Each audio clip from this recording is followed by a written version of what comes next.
નમસ્કાર દર્શક મિત્રો, તમારા બધાનું દેવવ્રત નોલેજ વિલામાં હાર્દિક સ્વાગત તેમજ અભિવાદન. તમે જોઈ રહ્યા છો ડેટાબેઝ મેનેજમેન્ટ સિસ્ટમની યુટ્યુબ વિડીયો સિરીઝ. આજના વિડીયો લેક્ચર્સમાં આપણે જોશું who is a DA, that means કોણ છે ડેટા એડમિનિસ્ટ્રેટર, ડેટાબેઝ એડમિનિસ્ટ્રેટર્સ, એ બે વચ્ચેનો ડિફરન્સ શું છે અને ડેટાબેઝ એડમિનિસ્ટ્રેટર્સનું ફંક્શન એન્ડ રિસ્પોન્સિબિલિટી શું છે.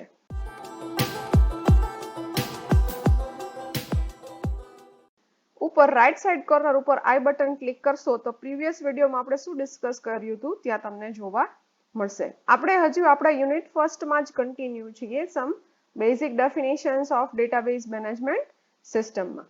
તો ચલો મિત્રો જોઈએ who is a data administrator, that means DA કોણ છે, બરાબર. તો DA is a person in the organizations who control the data of the database refers as data administrator. DA છે ને એ કોઈ ઓર્ગેનાઇઝેશન્સનો એક એવો પર્સન્સ છે કે જે શું કરે છે તો કે ડેટાબેઝના ડેટાને કંટ્રોલ કરવાનું કામ કરે છે, જેને આપણે કહી શકશું ડેટા એડમિનિસ્ટ્રેટર, બરાબર. તો DA છે એ ડેટાને કેવી રીતે કંટ્રોલ કરશે, બરાબર. તો DA determines what data to be stored in the database based on the required of the organizations. For example, હું એવું કહું છું કે ભાઈ મારે સ્ટુડન્ટ મેનેજમેન્ટ સિસ્ટમની એક વેબ એપ્લિકેશન્સ બનાવી છે, તો જે મારી રિક્વાયરમેન્ટ છે, બરાબર, એ હું ઓર્ગેનાઇઝેશન્સના પર્સન સાથે ડિસ્કશન કરું છું. તો DA શું કરશે કે મારી જે રિક્વાયરમેન્ટ છે, બરાબર, એ પ્રમાણે ડેટાબેઝ છે એ કેવી રીતે બનાવવો, બરાબર, કેવી રીતે સ્ટોર કરવો, એ મારી જે ફૂલફિલ થાય છે રિક્વાયરમેન્ટ એ પ્રમાણે એ વર્ક કરશે, બરાબર. DA work on such a requirement gathering, analysis and designing phase. જે મારી રિક્વાયરમેન્ટ છે, બરાબર, એ રિક્વાયરમેન્ટ ગેધરિંગ કરવાનું કોઈ પણ ક્લાયન્ટ્સ પાસેથી અથવા તો કોઈ ઓર્ગેનાઇઝેશન્સ પાસેથી, પછી એની ઉપર એનાલિસિસ કરશે અને એને ડિઝાઇનિંગ ફેઝ એનો બનાવશે, બરાબર. જે કોઈ DA છે, બરાબર, એ કોઈ ટેકનિકલ પર્સન હોય એવું જરૂરી નથી. ધેટ મીન્સ કે DA છે એની પાસે ડેટાબેઝ ટેકનોલોજીનું નોલેજ હોય એવું જરૂરી નથી. હોય તો it's more benefit for DA, જો ન હોય તો પણ ચાલે, because it's work on requirement gathering, analysis and design. DA છે એ કોણ હોઈ શકે તો કે DA છે એ ઓર્ગેનાઇઝેશનનો સિનિયર લેવલનો પર્સન હોઈ શકે, બરાબર, જેનું ફોકસ શેની સાથે હોય તો કે બિઝનેસ ફોકસ્ડ પર્સન હોય, બરાબર.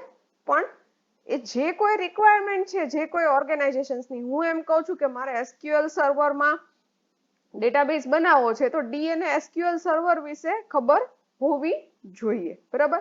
પણ કેવી રીતે SQL સર્વરમાં ઓપરેશન્સ પરફોર્મ થાય, બરાબર, એનું નોલેજ ના હોય DA ને તો ચાલે, બરાબર. તો આપણે જોયું કે DA છે એ કોણ છે તો કે ઓર્ગેનાઇઝેશન્સનો એક પર્સન્સ છે અથવા તો સિનિયર લેવલ પર્સન્સ છે, જે કેને ફોકસ કરશે તો કે બિઝનેસ ફોકસ પર્સન હશે, બરાબર.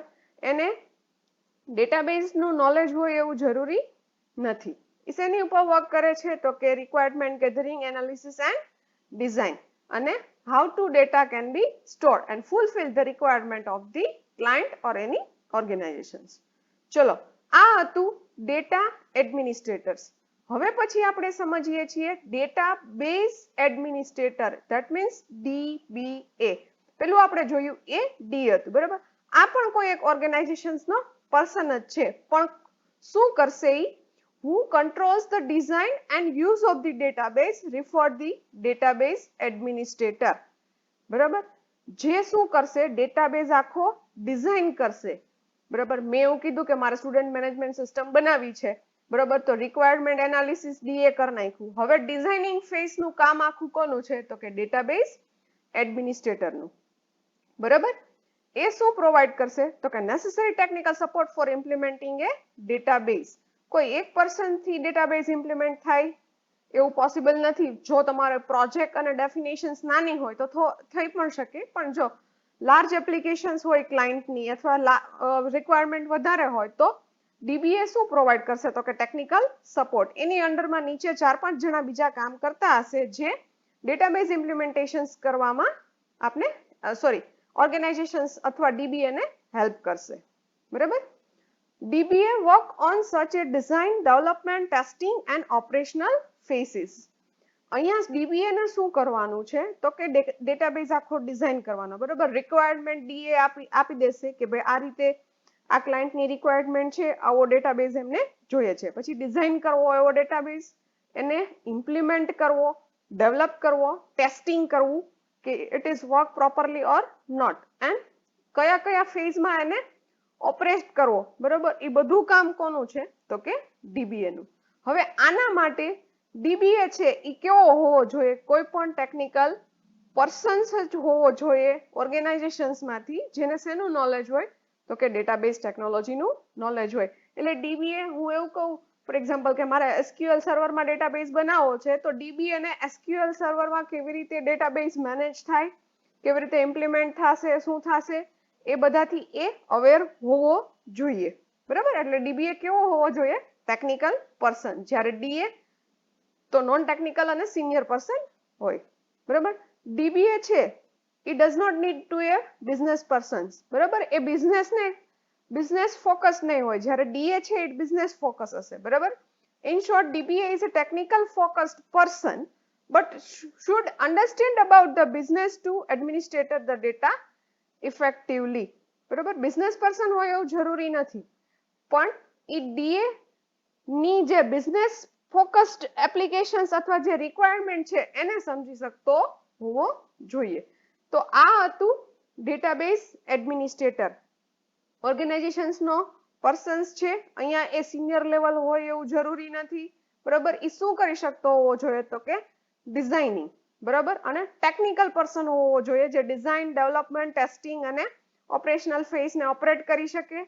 Technical support for implementing a database, having some knowledge of database technology. In short, it is not the business person, but it is understand the business focused of the DA. બરાબર.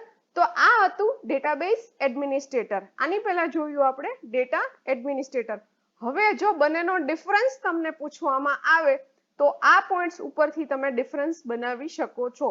who is DA and who is DBA એ ખબર પડી જાય એટલે difference આપણે easily લખી શકીએ છીએ. તો હવે ડિફરન્સ ઓફ ડીએ એન્ડ ડીબીએ. બરાબર. આ મેં મારા પોઈન્ટ્સ લખ્યા છે. તમને જો ડીએ અને ડીબીએ મેં આગળ સમજાવ્યું એમ ક્લિયરલી સમજાઈ જાય છે તો તમે તમારા પોઈન્ટ્સ પણ લખી શકો છો. પહેલો ડિફરન્સ છે in the person in the organizations who controls the data of the database. બરાબર. જે પહેલી ડેફિનેશન હતી. In the person of the organizations who control the design and use of the database, that is the DBA. હવે બીજો difference છે DA શું કરે છે?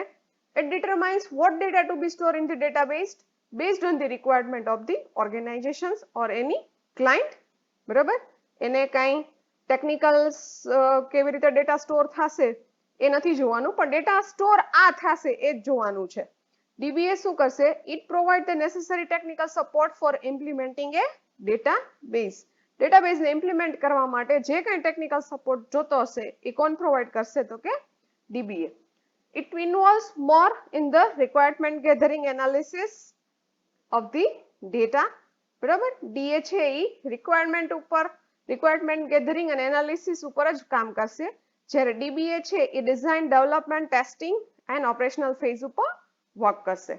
બરાબર. આ ડીએ છે એ કોણ હોય તો કે સિનિયર લેવલ પર્સન અથવા મેનેજર જે શું ફોકસ્ડ કરતું હોય તો કે બિઝનેસ ફોકસ પર્સન હોય. બરાબર. અથવા જે કોઈ પણ ઓર્ગેનાઇઝેશન્સની રિક્વાયરમેન્ટ છે બરાબર એને રિલેટેડ એ બધી ઇન્ફોર્મેશન્સ ડીએ પાસે હોવી જોઈએ. જ્યારે ડીબીએ છે એ ટેકનિકલ પર્સન હોવો જોઈએ જેને ડેટાબેઝ ટેકનોલોજીનું નોલેજ હોવું જોઈએ. જ્યારે ડીએ છે એ શું હોવો જોઈએ તો કે બિઝનેસ ફોકસ અને ડીબીએ છે એ ટેકનિકલ ફોકસ. જો તમને આગલા ડીએ અને ડીબીએ વ્યવસ્થિત સમજાઈ ગયા હોય તો તમે હજુ પણ ડિફરન્સ બનાવી શકો છો. મેં અહીંયા 5 ડિફરન્સ બનાવ્યા છે, બરાબર. અને આ મોસ્ટલી એક્ઝામમાં પૂછાય છે, બરાબર. હવે પછીનો પોઈન્ટ છે આપણો function and responsibility of the DBA. This question is also a most IMP. DBA નું કામ અને રિસ્પોન્સિબિલિટી શું છે, બરાબર. જો ડેટાબેઝ એને ડિઝાઇન કરવાનો છે, ડેવલપ કરવાનો છે, એના માટે એની રિસ્પોન્સિબિલિટી શું આવે છે? તો પહેલી રિસ્પોન્સિબિલિટી છે સ્કીમા ડેફિનિશન. સ્કીમા કોને કહેવાય? તો સ્કીમા એટલે જે કોઈ ડેટાબેઝનું ઓવરઓલ લોજિકલ સ્ટ્રક્ચર્સ છે એને આપણે શું કહીએ? સ્કીમા. અંદર શું ડેટા સ્ટોર છે એ નહીં, એનું લોજિકલ સ્ટ્રક્ચર, બરાબર. તો DBA defines the logical schema of the database. A schema referred to the overall logical structure of the database. એટલે મને ઓવરઓલ લોજિકલ સ્ટ્રક્ચર આપશે એ ડેટાબેઝનું, બરાબર. શું સ્ટોર થશે એવું નહીં કે આ ટેબલ્સ છે તો એમાં આટલી કોલમ્સ છે, આ એના ડેટા ટાઈપ્સ છે, એ બધું એનું શું થશે? સ્કીમા, બરાબર. સેકન્ડ રિસ્પોન્સિબિલિટી છે storage structure and access method definitions. Database બનાવવો છે તો ક્યાંક એને સ્ટોર તો કરવો પડશે. Then DBA decide how to data is to store, represented, and on the basis how they are going to access the data with the different methods. બરાબર. કેવી રીતે સ્ટોર કરવો અને કઈ મેથડથી એને એક્સેસ કરવાનો છે એ કોનું કામ છે ડિઝાઇન કરવાનું? તો કે DBA નું, બરાબર. Storage structure and access method definition. Third one છે અસાઇનિંગ એપ્લિકેશન્સ પ્રોગ્રામર, બરાબર. આપણે ડેટાબેઝ છે એ બેકએન્ડ છે, બરાબર. અને ફ્રન્ટ એન્ડમાં કોઈ પણ એપ્લિકેશન્સ બનાવવી પડશે તો એ DBA પ્રોવાઈડ કરશે આપને કે ફ્રન્ટ એન્ડની એપ્લિકેશન્સ બનાવવા માટે કોણ એપ્લિકેશન્સ પ્રોગ્રામર્સ એ એપ્લિકેશનને ડેવલપ કરશે. જે ડેટાબેઝ છે ને આપણો એ ફ્રન્ટ એન્ડ છે, પણ આપણે યુઝર ફ્રેન્ડલી એપ્લિકેશન્સ બનાવવા માટે આપણે બેકએન્ડ ડેટાબેઝ છે આપણો બેકએન્ડ છે, બરાબર. એપ્લિકેશન્સ છે કોઈ પણ એ યુઝર ફ્રેન્ડલી માટે ફ્રન્ટ એન્ડ બનાવવા માટે ડેવલપર પ્રોવાઈડ કરશે. કોણ? તો કે DBA. ફિઝિકલ ઓર્ગેનાઇઝેશન્સ મોડિફિકેશન્સ, બરાબર. DBA modifies the physical organizations of the database to reflect the changing needs, બરાબર. એટલે જે કોઈ ફિઝિકલ સ્ટ્રક્ચર્સ છે સ્ટોરેજ માટેનું એ DBA મોડિફાઈ કરી શકે જો એને રિક્વાયરમેન્ટ હોય તો ચેન્જની, બરાબર. પાંચમું છે અપ્રુવિંગ ડેટા એક્સેસ, બરાબર. DBA ડિસાઇડ કરશે કે આ ડેટાબેઝ છે એનો કેટલો પાર્ટ્સ આ યુઝર એક્સેસ કરશે, કેટલો પાર્ટ્સ નહીં કરે, બરાબર. એના એક્ઝામ્પલ તરીકે આપણે એવું લઈ શકીએ કે ફોર એક્ઝામ્પલ બેંક છે, બરાબર. તો બેંકમાં આપણે જઈએ તો બેંકમાં મારા અકાઉન્ટની ઇન્ફોર્મેશન્સ જોતી હોય અથવા હું ઓનલાઈન ટ્રાન્ઝેક્શન્સ કરતી હોઉં તો મને મારા જ અકાઉન્ટની ઇન્ફોર્મેશન્સ મળે છે, નહીં કે આખી બેંકમાં જેટલા પણ કસ્ટમર બધાની અકાઉન્ટ ઇન્ફોર્મેશન્સ, બરાબર. તો ઈ કોણ ડિસાઇડ કરે છે? તો કે DBA. એના પછી છે મોનિટરિંગ પરફોર્મન્સ, બરાબર.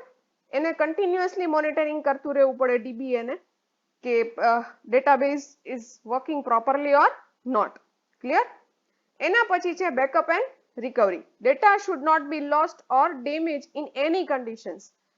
In system failure, in power failure, all the condition backup and recovery most needed.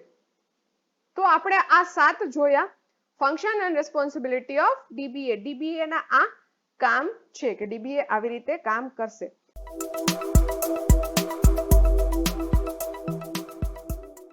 જો હજુ પણ તમને આમાં કાંઈ પણ ન સમજાણું હોય તો કમેન્ટ સેક્શનમાં મેન્શન કરી અને મને પૂછી શકો છો. હું તમને કમેન્ટ સેક્શનમાં આન્સર આપીશ. Clear? Thanks to all of you for watching this video.